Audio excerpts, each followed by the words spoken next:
అందరికీ నమస్తేనుల్లా welcome to సాఫ్ సీదా ముచ్చట. రాష్ట్రమంతా వరదలతోటి ఎంత ఆగమైంది చూస్తూనే ఉండ్రు కదా. పబ్లిక్ అన్నమో రామచంద్ర అని అల్లాడుతున్నారు. పంటలు మునిగి పరేషాన్ అవుతుండ్రు.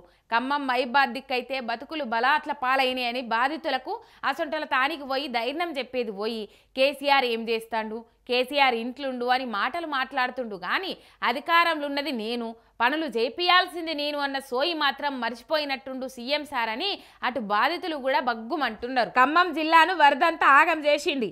ఆకారం పుష్టి నైవేద్యం నష్టన్నట్టు జిల్లా నుంచి 3 మంత్రులున్న ఉత్త చేతులతోటి అటు ఇటు తిరిగిండ్రు. కానీ అయ్యో పాపమని ఒక్కల్ని ఆదుకున్నది లేదు.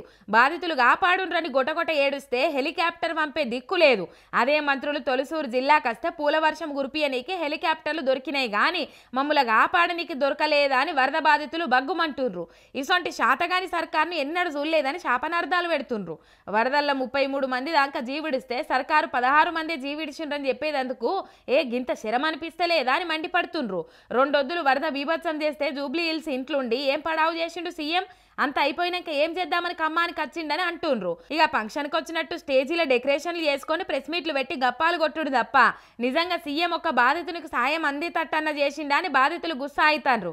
1,50,000 ఎకరాలలో పంట నష్టమైందని వ్యవసాయ శాఖ అధికారులు చెప్తుంటే 4 నుంచి 5 లక్షల ఎకరాలలో నష్టమైంది, సర్వే చేయించాలని సీఎం చెప్తుండు.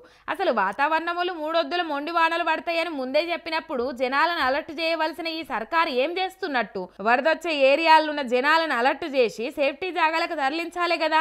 గది ఎందుకు చేయలేదు? ఎన్నడన్నా ఏమన్నా పెద్ద పెద్ద వ్యవహారాలు తీసుకొచ్చిన అనుభవం ఉంటేనేమో మంచిగుండు.